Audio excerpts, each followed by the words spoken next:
If you're someone who feels like you are constantly living in your head, checking the boxes, doing all the things, holding it all together on the outside, yet still feeling off in your body, overstimulated in your mind, and like you can never fully exhale. If you're snapping at your loved ones faster than you want to, feeling the tension in your shoulders and jaw, scrolling for answers, buying the supplements, trying the tools, and still wondering why you don't quite feel like yourself, this conversation is for you. Because this is not just a conversation about movement. It's a conversation about reconnection. Reconnection to your body, reconnection to your rhythm, reconnection to the intelligence that is already within you. This episode was originally shared as a private bonus for those who grabbed my book, The Connection Code, because I knew it would speak to the person who is already ready to go deeper than surface level self-care. And this is exactly why this conversation with Michael Holland matters. Michael has created what I can only describe as a global movement of movement. Simple, powerful, body-based practices that started here on the beaches of Miami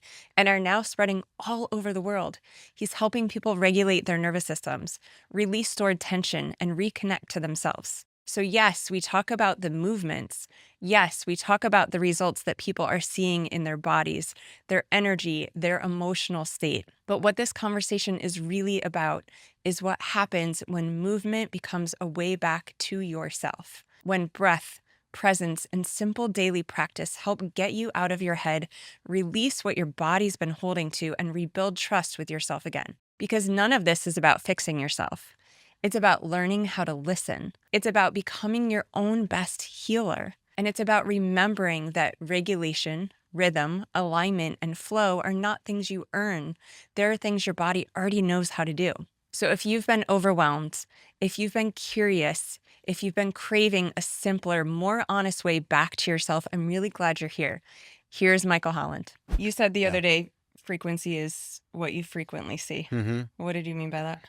So I don't know where I've heard that, but I mean, that seems like it couldn't be any more true. So, like what you frequently see. So, say something happens to you, right? Mm-hmm. How you perceive why that happened or what happened is going to determine exactly how you process it. So, on a daily basis, like if you constantly see the dirt on the windows looking out the window, then that's what your frequency is going to be. It's just going to be cloudy and clutter and dirt and Mm-hmm. grime and lower frequencies. But if you frequently see the fact that you don't even notice the dirt on the windows, and you see the sunshine, you see the animals, and you see the life out beyond the window, then that will be your frequency. So Mm-hmm. I believe that frequencies are just essentially what your mind is set on. And that's why I talk about like mindset. That's why I think that word is, people just kind of cliche that word in a way. It's just like, oh, what's your mindset? It's like, no, to me, your mindset is like the frequency that your mind is set on. And that becomes your mindset. Meaning it's your channel. So whatever channel you're on is what you're hearing and what you're surrounded by, and what you're surrounded by is what your life becomes. Yes, exactly. So And how do you're you, in full control of that. that's great. I'm glad you said that. So how do you change what you frequently see? How do you impact that? Or how do you dictate the channel that your mind is set to? So I believe that's a little bit not complex, but you need a certain awareness. I look at things like this. I look at, you have to give yourself like a brutally honest approach of who you are. Mm-hmm. And once you decide like exactly who you are, brutally honest, like not who your kids think you are, your husband thinks you are, like who you truly perceive yourself to be. Mm-hmm. And then once you can get that answer, I feel like that's the starting ground to then identify the person who you want to be. And then it's about matter just making a game plan about how to get to that person, how to become that person, because you're going to become somebody. So Mm-hmm. you might as well decide exactly the person who you would most admire to become. 100%. Yeah, it's kind of how I So, look at it. huh? It's how I look at it. I love it. I mean, have you ever heard of the be do have approach to life? I think I just read it in your book, right? Oh, yeah. Yeah. Yeah, yeah. So just real simply, I mean, I feel like that's what you're explaining.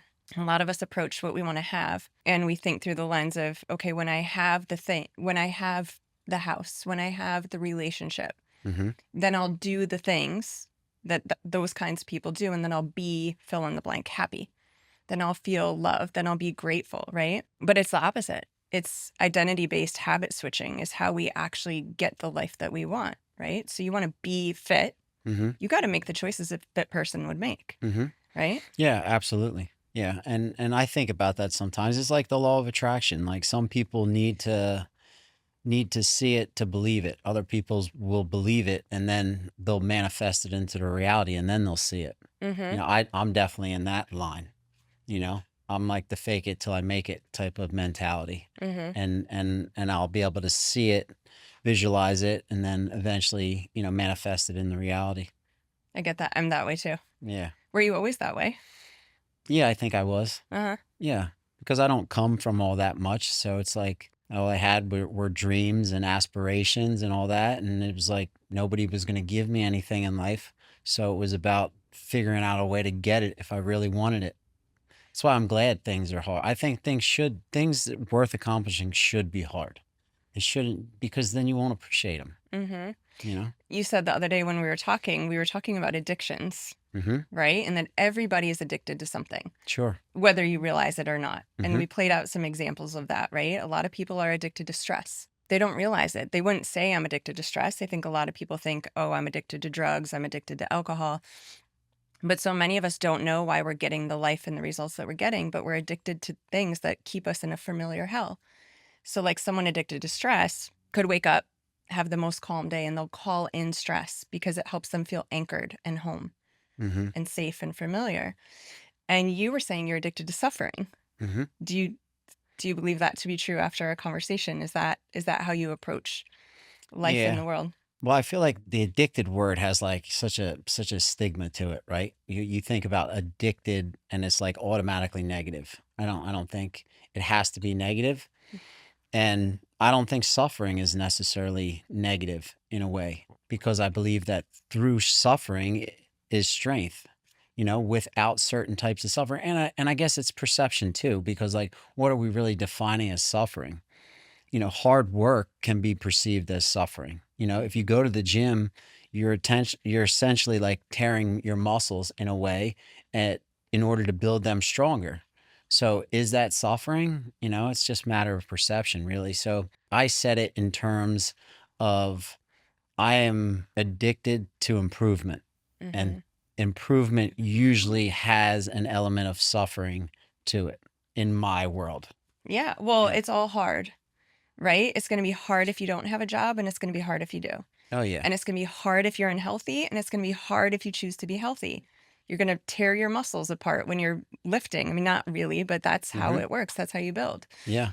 right? So it's adversity, it's hormesis, it's capacity. Yeah. So to me, you're right.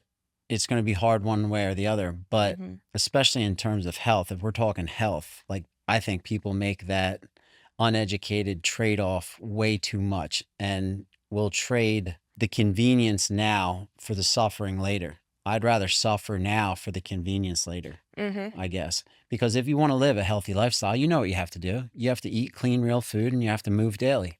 So if you don't do those two things, well, then the suffering is just going to come later on, and you're not going to really have a choice. At least when you suffer first, in terms of health, it's chosen suffering. Hmm. You know, you Yeah. won't have that choice later on in life. Yeah. It's like And you got to do what you have to do to get to do what you want to do. yeah. I see you do like ice bath a lot, right? I Mm-hmm. see you do a lot of hard things a lot. Mm-hmm. When you're in the hard, when you're in the suffering, where does your mind go? And also, where does your mindset go? Are you turned to the channel of gratitude and love? Or are you meeting the suffering? Oh Are you yeah. meeting, I want to say bad words right now, like, Yeah. F this is Mm-hmm. hard. I'm struggling. I'm angry, right? Where do you go? So I'm a big reframer, Uh, and I frame things in order to endure them. And that's just how I process everything in my life. And I always have. And one of a simple way to put that so people will understand is the have to get to reframe. So people all the time will say, oh, I have to do this. I have to go pick up the kids. I have to go to school. I have to. Meanwhile, if you just change or at least be aware of what you actually have to do in this life, Everything else you get to do. So what you have to do is you have to drink water once in a while. You have to breathe oxygen. You have to maybe have some shelter. The list of what you have to do is so small. Mhm. Everything else you get to do. And the reframe is always, there's so many, I think about this all the time. It almost makes me emotional sometimes, because it's like there's so many people existing on this planet somewhere in the world that would absolutely give anything that they have in the world to get to do what am saying I have to do. I get to get in the cold plunge and suffer for 3 minutes. That's a luxury. Mhm. I have a nice cold plunge. That's a luxury. Mhm. I don't have to do any of that, but I choose to do it because the way that I frame it is I don't want to do it. So that little bit of suffering sets me up and allows me to enjoy the day for the rest of the day. Mhm. So, and it's always sucks, it's always hard. And that's what I like about the cold plunge is it never gets easy. You don't ever, at least I haven't, Mhm. just, I've never gotten the water and it felt warm, and I've done it thousands of times. But S- the rest of the day is easier after you slay that, isn't it? Sure. Mhm. Sure. As soon as I get out, then I appreciate like the nice cool air and the towel that warms me up, and Mhm. that's why I mean I'm an extremely like routine person, and again from the outside looking in, people would look at that as like, well, that's suffering, Mhm. that's like, that's crazy, why would you do that? But I do it because I'm addicted to improvement. That's it. I want to live my life seeing how much I can accomplish, seeing how many people I can help, see how capable of a human being I can be. Mm. All those things are the reasons why I do the things I do. So those small things stack over time and allow you to, Tony Robbins says we overestimate what we can do in a year and we Hmm. underestimate what we can do in a decade, Yeah, which absolutely. I think is a really good permission slip to understand the power of the subtle and the micro, right? Do you feel that your ability to reframe, Hmm. that your ability to get over temporary suffering for long-term enjoyment is what got you where you are today? Yeah, I'm not sure because I don't, and this may be something that I have to work on. Mhm. I'm so short sighted. Like I'm like, I'm not gonna say I'm day by day, but I'm pretty much day by day. Mhm. Yeah. Like, I don't think about next week. I don't think about next month. I honestly believe that I appreciate every day that I'm given, and that's just how I kind of. Uh, luckily for me, I don't have a wife. I don't have kids. I don't have any of Mhm. these things. I don't have any of these responsibilities. My thinking would have to be much different. I Right. understand that. Yeah. It's kind of a privilege that I have to not have that responsibility at this given time in my life. So I understand that's not really reality for most people. But for me specifically, I can literally live day by day, focusing on little improvements, 1% better, and then wake up tomorrow and it's like a fresh start. Yeah. So, you know, Yeah, it's very expansive thinking. You get to live in the liminal space a little bit, right? And when we're there and we're not thinking about time, we're in the present, which is a privilege of, not having to do mom math, mm-hmm, right? Like to pack to come here, mm-hmm, and the ladies listening will get me. I had to figure out, okay, I got to go to carpool. What sports do people have? What food? All the things, uh-huh, right? Which, to your point, is a privilege, but also it's a privilege to have the children. You're choosing for this to feel like a privilege to you. Someone else in your situation could be victim mindset, right? This is the reality of how you look at things.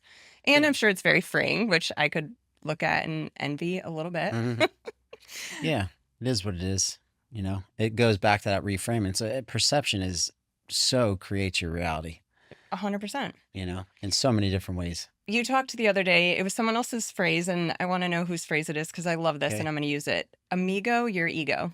If you're a woman and it feels like your brain has 47 tabs open, you've got the kids asking questions, texts coming in, dinner to make, work to finish, and somehow you're still trying to think clearly, this is not a mindset issue. It is not a personality flaw. This is physiology and your nervous system stuck in urgency mode. I created this urgency reset, a simple 2-minute shift using brainwave-based tools to help your nervous system downshift so you can come back into clarity and presence.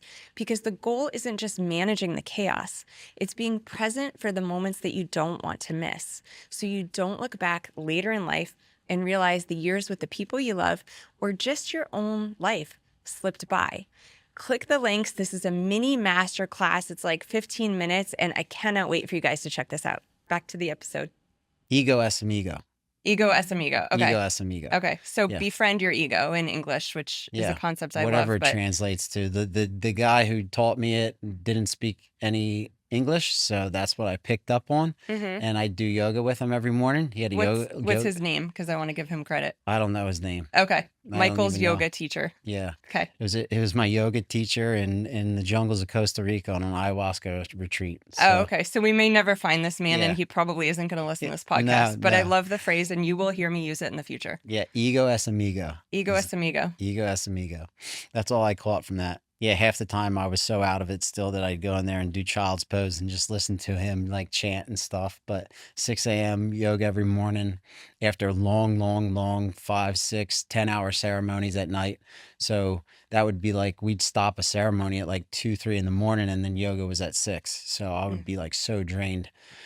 But anyway, another story for another time, I guess. But ego es amigo is what I would get from him. And it makes so much sense to me because you hear it all the time. You know, Ryan Holiday had all those different books, Ego's the Enemy, and it kind of has been reframed in certain ways.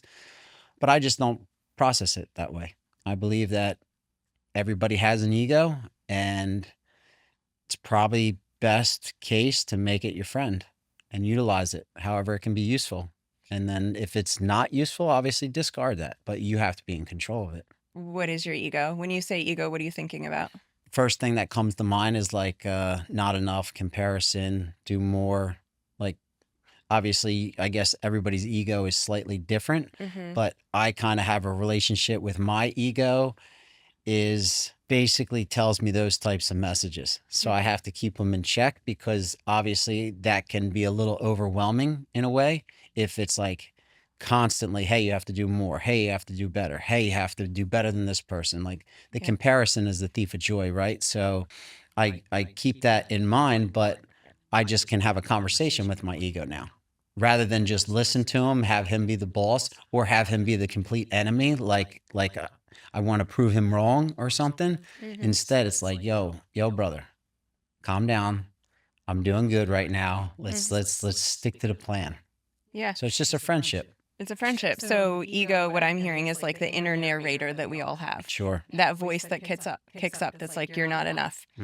You're a failure. How dare you try this new thing? You're going to embarrass yourself. That's ego, right? The inner voice. To me, it is. Yeah. Same. And so we've kind of been taught to either push it down, to not listen to it, or to let it run our life. So you're saying amigo es, wait. Ego es amigo. Ego es amigo. I say befriend your ego. Yeah. So do you, and I love that because I think there's so much power in what our ego does tell us. 100% keep it in check. But also, to your point, maybe if your ego has a story of you're not enough, has that inspired you to take some action to push beyond who you used to be yesterday, the 1% better?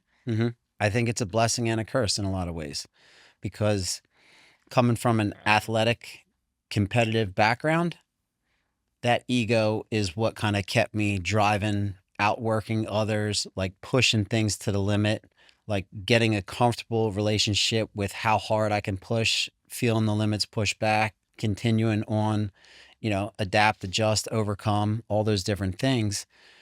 And it kind of kept me motivated. It was fuel in many ways.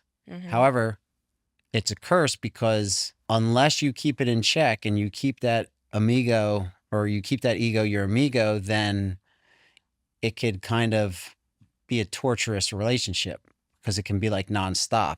Hey, it could be like, hey, you haven't done enough. You need to do more. You need to, it's like a hedonic treadmill. Like you're just constantly going and going and going.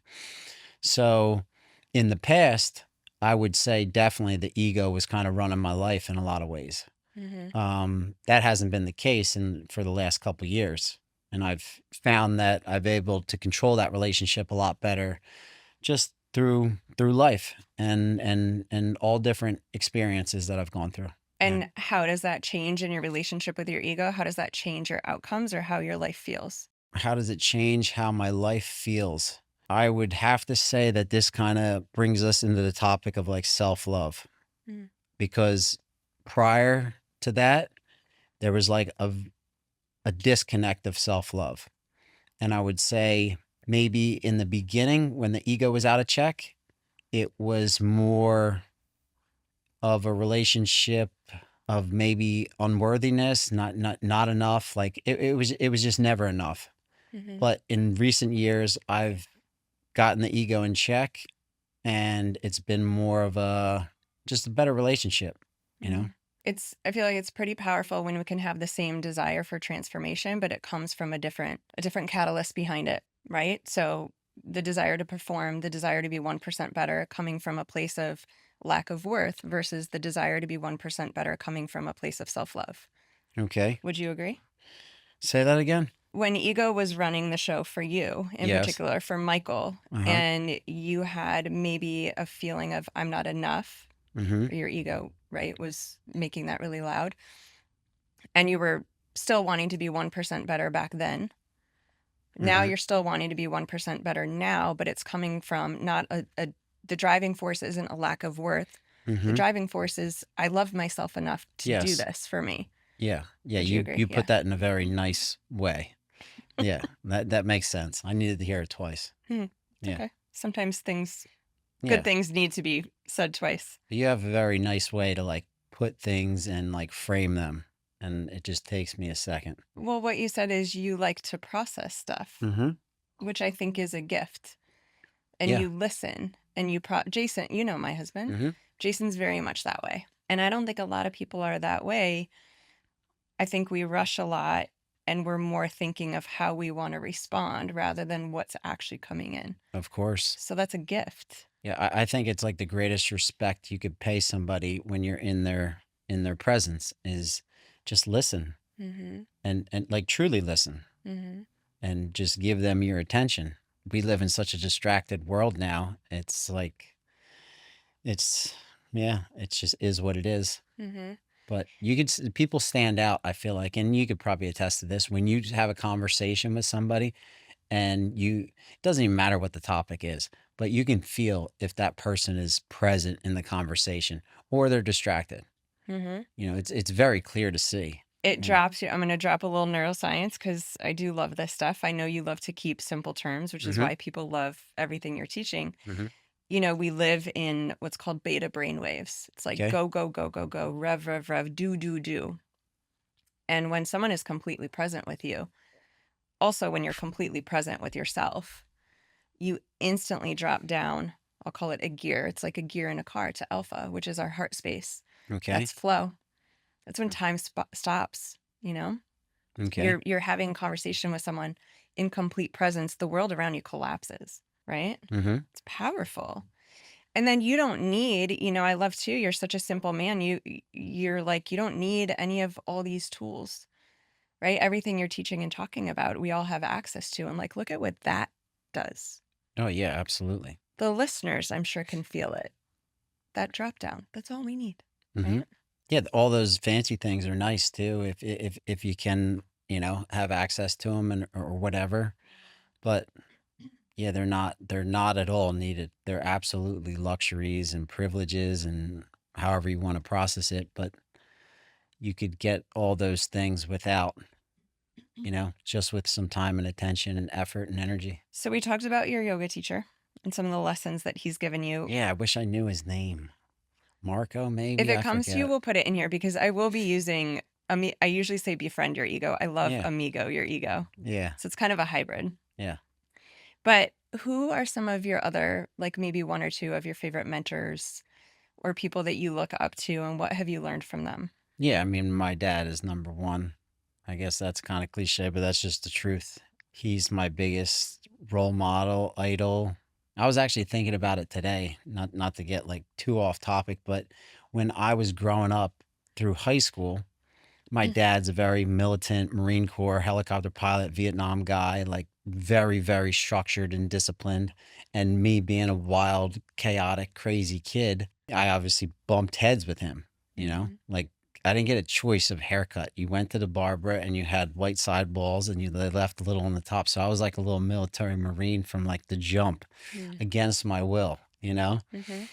And then obviously later, once I gained some wisdom or intelligence or just woke up, I realized like how special that he was in my life and how important he was. But through that time, I idolized different people, and Mhm. I idolized this guy who kind of took me under his wing at a very young age, like 12, 13. He was like a stud football player, rich guy, had a big business, and I idolized him for like a long time. And this is a crazy situation, but he ended up killing himself like 6 months ago. Oh, wow. And I feel like he was never truly living the life that he wanted to live, you know? And I idolized him and our relationship fell off. And, I idolized him for all the wrong reasons. Like what?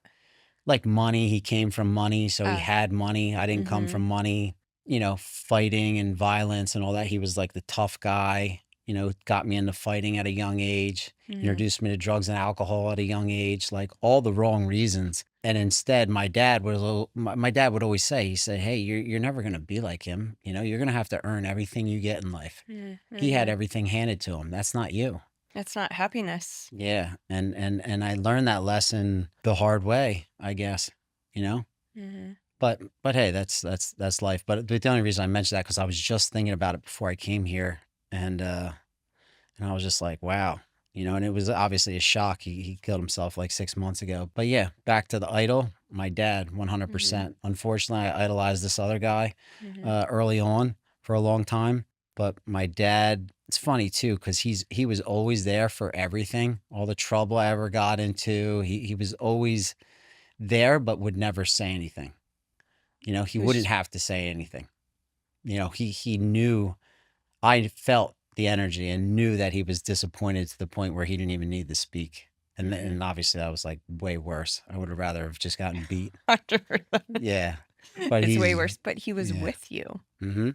He was with you. Yep. I grew up in a military home. Oh yeah. Mhm.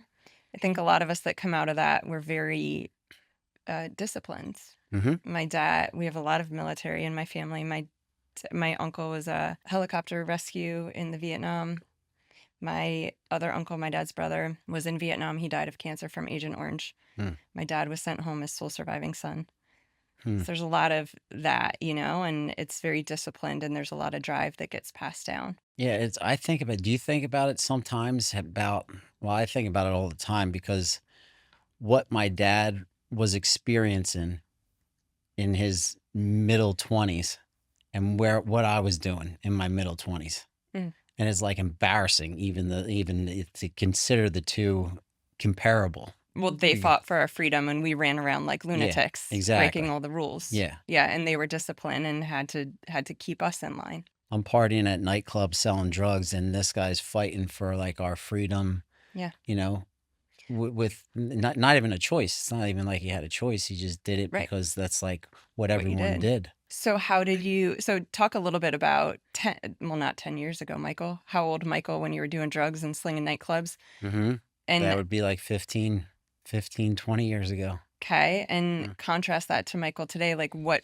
bridged the gap? Because I feel like you have a lot of similarities, I'm sure. Hmm. I think people that live that lifestyle have a drive to addiction. It just switches into a healthy addiction. Yeah. Hmm. Yeah. Again, it goes back to the same thing, perception and the blessing and the curse. And a lot of my greatest attributes at one time were like my worst ones.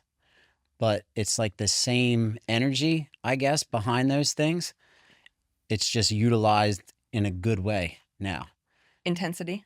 Intensity for sure. Hmm. I don't think I'll ever not be an intense person. I just think now my intensity is so fine tuned into like helping others. Mm-hmm. Whereas the intensity was not that, Yeah. years ago. Yeah. So let's go there. I Okay, mean, where are we going? I What? love this journey. We're just following it. I don't need these. Oh man, Uh, I think we're good. Most of the statute of limitations for my past lives are over, so we're good. we won't go there. No, I want to Okay. talk about your helping people. Okay. All right. You know, Perfect. most of the people that are watching this are very much aware of who you are. Okay. You're literally, okay, Michael's really humble, so he's probably going to get really uncomfortable here. So watch Yep. the body language, just Already use your am. breath. Already Gave am. you some breath tea. Already am. Michael is creating a global movement of movement. Okay. And my favorite people are the people who are here to help, Mm-hmm. are people of integrity, and are people that come from the belief of this isn't mine, this is all of ours. I'm just here to share it. And I would call that, in my wacky woo-woo world Mm-hmm. that I shared with you, that I haven't shared with a lot of people yet, like I would call that channeling. Like when I'm channeling, or when anyone's channeling, you don't figure out your work finds you, and it's a calling. And I see that in you. Yeah. Do you see that in you? Yeah, I do. I do. As you know, the social media thing, obviously, it's all so new to me. Mm-hmm. But again, I have blinders on for all that kind of stuff because I truly believe that the mission that I'm on is to do so much good in the world that it's not about me. It's just, I'm just going along for the journey, Mm-hmm. and I'm focused. And you're right. It's not even like it's me. It's just like it's just flowing. So, for anyone who has maybe land on here and doesn't know exactly what the movements are, Hmm. and you're going to get pulled in real quick because they're epic, Hmm. what are the like, what is it that you're creating Yeah. here? So essentially, you can think of it as like a modernization of Qigong. If you understand Qigong in its most general sense, Qigong directly translates to cultivating energy. So this is like my modernization, adaptation, interpretation of Qigong. And it's just different movements. Some of them are ancient from, I guess you'd attribute them to some type of Asian movement. Mm-hmm. Others are Indian movement. Some are from the Soviet system. They're just basically movements that I have found to be beneficial for my personal practice. And because I shared them and kind of things started to blow up on social media, now it's just like a bunch of different movements from a bunch of different arts mixed together with the breath work that I find to be the most efficient and effective for the practice. Mm-hmm. So really it ends up, once you end up doing it, just like a moving meditation or like a moving breath work practice. The movements, when you see them for the first time, are just movements. You may get some benefits from just jumping around if you've been sitting stagnated for half your life, of course. Mm-hmm. But the real magic is when you can synchronize the breath with the movement, and that becomes the union or the yoga, so to say. And then it becomes like a flow. And then what that does in my interpretation of it all is it connects your mind and body on the same frequency. You're able to harmonize your mind and body. And I believe that when you harmonize your mind and body, you can optimize the most amount of energy. And I believe that we have trapped energy or tension, inflammation throughout your whole body. Thousands of years ago, that was just called energy, trapped energy in your body. We Mm-hmm. just call it tension or inflammation now. That word's like relatively new. But what I think the powerful part of it all is it's basically a self-healing practice. It's like a practice that you take, you make it your own, and then you explore and you become your own best healer. And then you identify where you have your tension. And if you do the movement slightly different, that's perfect. Mm-hmm. Great. You don't have to do anything like me. People don't have to see you and do it exactly like you. You have to explore and find what movement works best for you and just focus. That's why I always talk about the importance is really in the breath, because it doesn't matter the movement. As long as the breath is synchronized with that movement, you'll be able to optimize the most amount of energy or unlock stored energy or trapped energy. And that's why people have been seeing such amazing benefits from it. What kinds of benefits do Oh, people all, say to you? all across the board. I mean, literally all across the board. Ones that I guess I get the most frequently is actually I'd say like the mental side of things, people just gaining such like mental clarity. I think people, again, goes back to just living such distracted lives, Hmm. and they're not like fully present at all throughout their day. And when they could dedicate 10 or 15 minutes towards like movement and like thought and presence and focus on the breathing, then they're able to be like, wow, I feel good. Hmm. So it's like that feeling of just essentially feeling proud of themselves for accomplishing something like that. Yeah. And then sure, there's all sorts of crazy benefits about people correcting, their blood pressure or back pain or locked shoulders that they've had 3 surgeries on that nothing has helped. But now, because the movements are so efficient at getting your blood circulated through your body, and then if you do synchronize your breath, you're able to oxygenate your body in a very efficient way. People are getting profound benefits just from the generalized sense of that's what's occurring. Your blood is properly circulating throughout your body. Whereas maybe an area that's been bothering you forever, it's just been like there hasn't been good blood circulation in that area. So now that there's blood circulation in that area, you start to feel a little better. Hmm. At least, hey, I don't know shit. This is how I'm processing it all. And I'm just referencing the tens of thousands of messages and reviews from people. And So, you literally you hop on the IG live, which we'll talk about in a minute, and mhm. it's just message after message from literally all over the world. I was peeking in today because I couldn't get down there to do it in person, and Oh, it's yeah. what you hear is beautiful. Yeah. I when I've come to the beach with you, I kind of I'm present in the moments, and I can't help but look at things from like a biology perspective, and I would love Uh-huh. to share kind of what came to me and how it lands for you. Okay. Let's hear it. So we are more like animals than we realize. Mm-hmm. And what the body resists, the mind will relive. Okay. We lock it in. So whether it's like a stressful event, a memory, a story from our ego, but animals, like when they experience stress, they completely integrate it, they completely meet it, they completely feel it. They don't fight it, they don't Mm-hmm. ruminate on it. And then they shake it out through the body Mm-hmm. and through the movements. And then it's gone. Yep. And what I felt those movements very much do, many things, but I think for anyone who has stored stress, has anxiety, has trauma locked in their body, which we all do if we are trying to push it down. Yep. It's like a beach ball under the water. Never goes away. Mm-hmm. It's always there, impacting your decisions, impacting your frequency, right? Mm-hmm. So I think it's such a beautiful thing to do if you can do daily, if you can do in a stressful moment, if you can't do right when the trigger happens, but like promise yourself time later to literally integrate that, take it out of our mind, close that tab, let it ruminate in the body. I've heard you say, feel where your energy is stuck, Mm-hmm. bring an awareness to it, and then you shake it out and it's gone. I mean, I was having just like a really busy week, all good things leading up, but one of those weeks where it's just like, do, you could feel like you're being chased by a tiger. And I came to that Saturday sunrise session Mm-hmm. and my body just went into healing. Hmm. It was almost felt like I was drugged later that day, but in the best of ways. Yeah. I slept so great.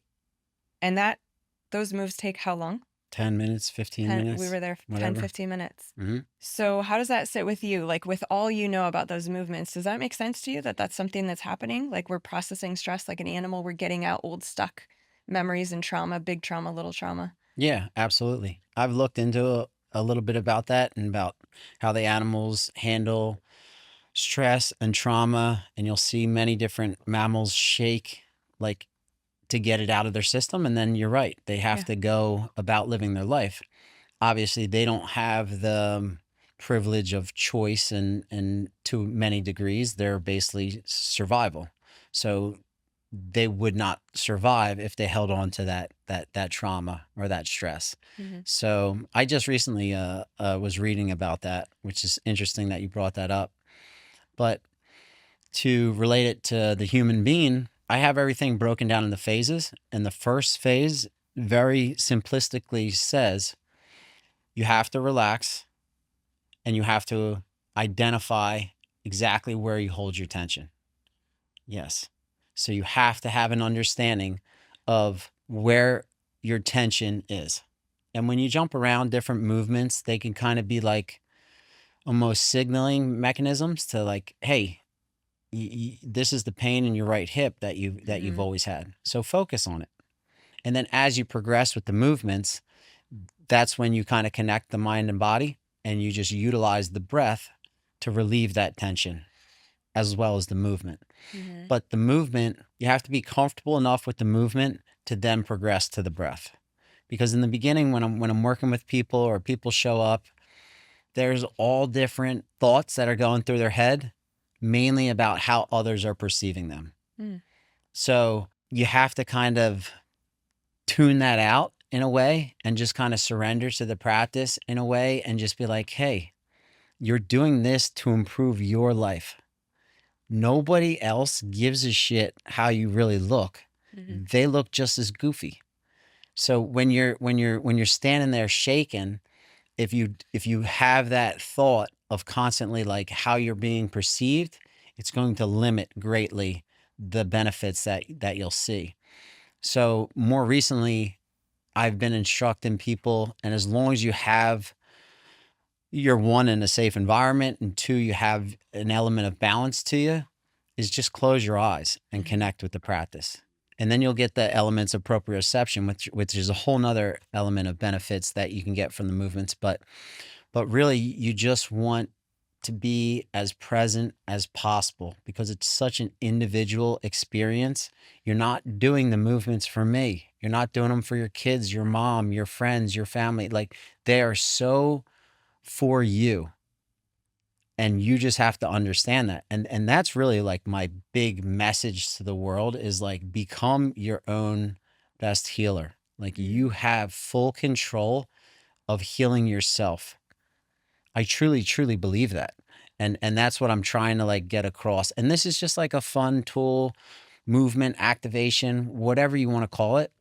It's just something that you could dedicate some time every day to in order to improve that skill of healing yourself. Mhm. And that's really what it is. It's beautiful. Yeah. And we are our own healer. I mean, there's science behind it. Our nervous system is the master controller. It gets jacked up and the message doesn't come through as efficiently as it could or should. And so our self healing diminishes a little bit. Hmm. You're helping people regulate their nervous system. Yeah. Yeah. When you So do that, we're self healing, self regulating organisms. yeah. And nervous system is something that maybe I don't talk enough about, but as far as my training outside the movements, everything, my thoughts are all nervous system based. You can feel that for sure. Yeah. Yeah. So, okay. So people can find what you're doing. We're not done here yet, but Hmm. you're doing these sessions locally here in Miami every morning, time Yeah. and location, because I get Yeah. so many questions every time I post about it. I always say this. So this morning sessions here in Miami Beach, no one is invited to them, but everyone is welcome. That's kind of how I put the invitation out there. Uh-huh. So that's kind of, yeah, I'm at Second Street and the beach in Miami Beach, and we have a group of people that come down there every morning, 6:30 to 7. But that's like my personal practice. I'm not down there instructing, fixing your movements or whatever. Yeah. You just come down, you flow, you bring good energy. That's the only do that's not needed, and you experience it, and then Mhm. you'll meet some people, and great, you go about your day, and you live your life. Yeah. You know, And you do that one live. So that's on IG Live for everyone in like Duluth and Cleveland, Ohio, and that can't get down here to Miami. That's on IG Live every morning. it is currently it is. So we'll see. This is like a trial run. I'm figuring out social media, so I don't know what the future is going to hold. Hmm. Obviously, I'm developing that whole app. That app will be launched in the next week or so. So we'll see how functional that is, if that can handle the different live features and all that. Hmm. But but yeah, currently that's the situation. That's the situation. So by the time this airs, Okay. that will be live. The app will be live. So what we'll do in case the morning sunrise session has changed, we're just going to drop links in the resources, guys, and wherever Michael is and whatever platform he's on digitally, you guys can find him ASAP there. I want to kind of start to round out this conversation Mm-hmm. with, going back to you are humble. right? You're very much coming at this from the right place.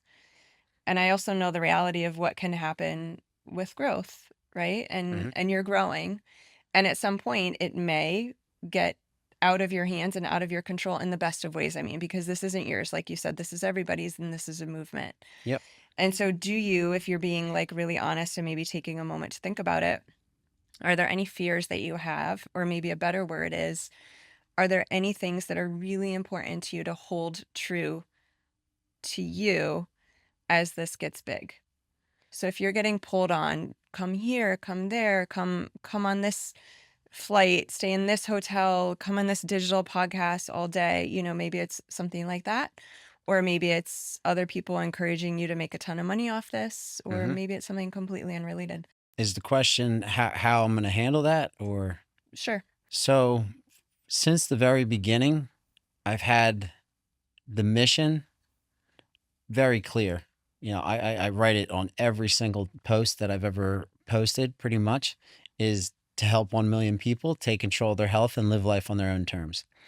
And that's a very arbitrary kind of mission because I don't have a counter at my dojo, Mhm. keeping track that we're at 282,000 or whatever. Don't get it twisted. I feel like now that I almost have 1 million followers on Instagram, people kind of can think that that is somehow the counter. That has nothing to do with my mission. Mhm. My mission is truly to help 1 million people take control of their health and live life on their own terms. And I have no idea how once I decide one day that I think we're at 1 million, I'll change it to 10 million Mhm. and then 100 million and Mhm. then maybe 1 billion. So I think that's kind of, again, it goes back to the reframe. That's my focus. That's my goal. As long as that remains my focus and my goal, Mhm. I don't give a shit about anything else. Mhm. People can pull me places and invite me places, and great. If people will benefit from it, then I'll partake in it. Mhm. But I'm so in tune with energy, and if I feel the slightest disconnect of energy from someone, Mhm. I'm not into it. I'm almost repulsed in a way because I'm so in tune with the frequency that I desire to exist on. So I don't have any fear or hesitation or concern about any of that kind of stuff because, like I said, I'm just in tune with my energy, and I don't like going off of my vibration that I want to live on. For the women listening, Mhm. what I hear there is you stay in alignment. I'll use my words, but Okay. you stay in alignment. You stay true to who you are.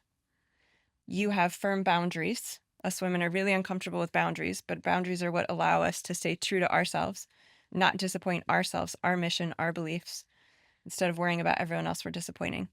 So if someone's asking you to do something, you don't resonate with their energy, it's a clear no. Yeah, absolutely. It's boundary. Yeah. Why is that important to you? Because I love myself, you know, Mm-hmm. and that's like a new thing.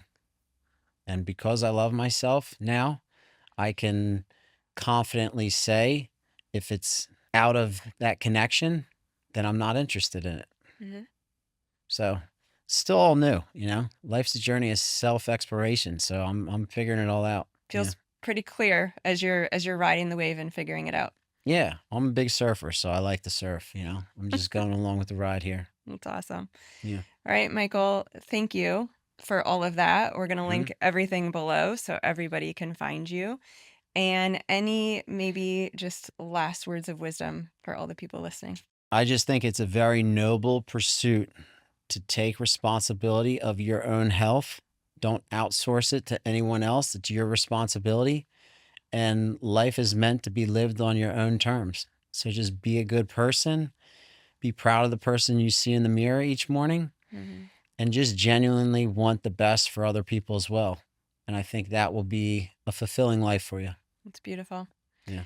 Thank you for being here. Thank you. That voice in your head is not just your thoughts, it's your nervous system. It's wired by your parents, your past environment, your teachers and preachers, which means a lot of what's running your life isn't even yours. And that's why you can be doing everything right, checking the boxes, showing up for everyone, but still feel overwhelmed, reactive, and like your life doesn't feel like your own. This is exactly what we're going to unpack together. When you order my book, The Connection Code, which is out now, you'll get access to a live 1 hour webinar with me. We're going to take this concept, the inner voice, the patterns, your nervous system, and actually break it down so you can see what has been running your life so that you can finally understand why you get stuck in the same patterns, why you react the way that you do in real time, and how to start shifting it without fighting yourself. Because awareness is the shift. When you can see what's happening inside your nervous system, in that inner voice, it becomes so much easier to change it. You still get everything done. You'll still be the same person, but the way that you think, feel, and move through your life, that is what changes who you be. Order your book now, check the links below, and I'll send you a ticket to this live incredible webinar.